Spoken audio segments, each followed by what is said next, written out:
You've come such a long way in the past few weeks. We hope you're excited about the changes you've begun to make. I chose the word begun to remind you that it's only just a beginning. The biggest criticism of most nutrition interventions is that they're often not sustained over long periods of time. When people try to make changes that cannot be sustained, they often end up back where they started, or sometimes worse. The biggest predictor of long-term adherence to a lifestyle intervention is personal preference.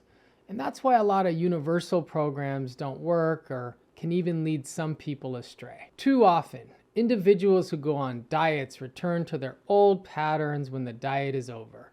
In some cases, people even start binging, which is the worst possible outcome. We hope you eat regularly and use the principles of mindful and soulful eating to guide you and prevent extremes of hunger and fullness. You can be a sane and deliberate eater from this moment forward.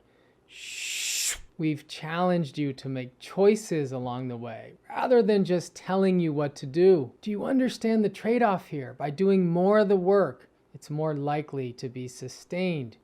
You're welcome.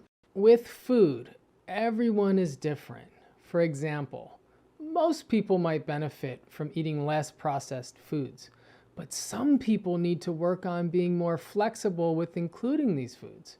Have you given this some thought? An important factor here is the dopamine response to certain foods, which varies based on personal biology and current life circumstances. Individual neurochemistry is one reason why you shouldn't compare your eating to someone else's, or try to be anyone other than you. In this program, we haven't really emphasized the exclusion of specific foods, but rather encouraged the inclusion of foods known to improve mood and brain health. If you've crowded out specific foods or ingredients that you used to consume more often by focusing on nutrition that's specific for improving mental health, then you've likely done yourself a favor. There's no need to obsess about your food choices. Remember, it is what you do on a daily basis over long periods of time that matter.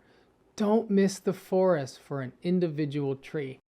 If you're cooking meals at home for yourself, you're winning. There's no reason you can't cook your favorite meals. Keep practicing, keep learning. Start with some of the recipes we've provided and then branch out from there. Watch some videos and experiment. It's hard to sustain this way of life if you're not comfortable in the kitchen.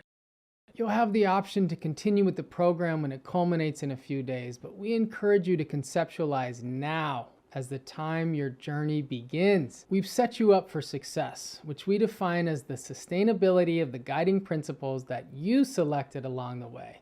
You did the work. We just provided the frame. You'll get a summary sheet at the end of the program, and we'll also be able to see how some of your symptoms may have improved. Remember, your relationship to food will always evolve. Don't become too attached to any guiding principles. Instead, let them guide you. Be open to the possibility that new layers of healing can introduce new truth into your life. Trust the process of evolution.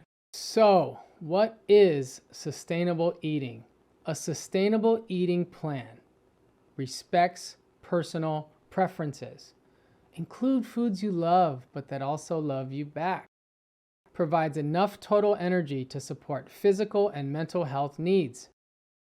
Energy needs vary from person to person and are based on a wide range of individual factors, including activity level, size, sex, body composition, genetics, and more. You don't need to calculate calories to know how much food you need. Learn how to trust your body and break free from diet culture.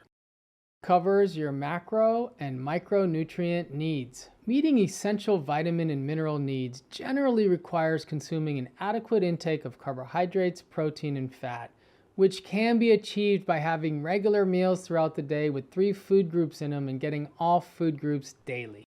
Has no unnecessary or unsupported food restrictions.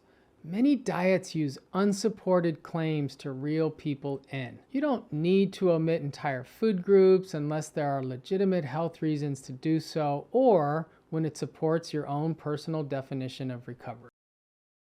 Respects food intolerances, allergies, and sensitivities. Some intolerances, such as lactose, may require exclusion, or in other cases, flexibility. Remember, we can always learn more about your food sensitivities through blood testing.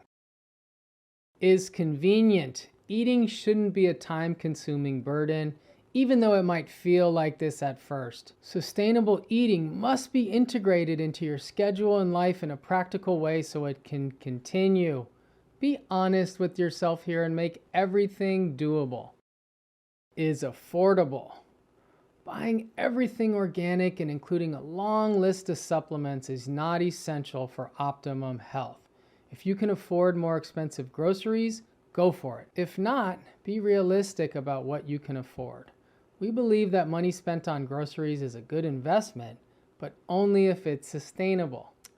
Is socially acceptable and not hazardous to the individual or others. If a new way of eating causes social impairment and emotional distress, it may be working against health rather than for it. Recruit the right kind of social support so this work can continue even under unpredictable circumstances.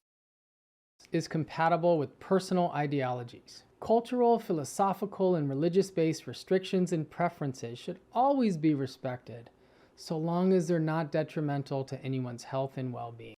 Is sustainable long-term, which makes it realistic and attainable.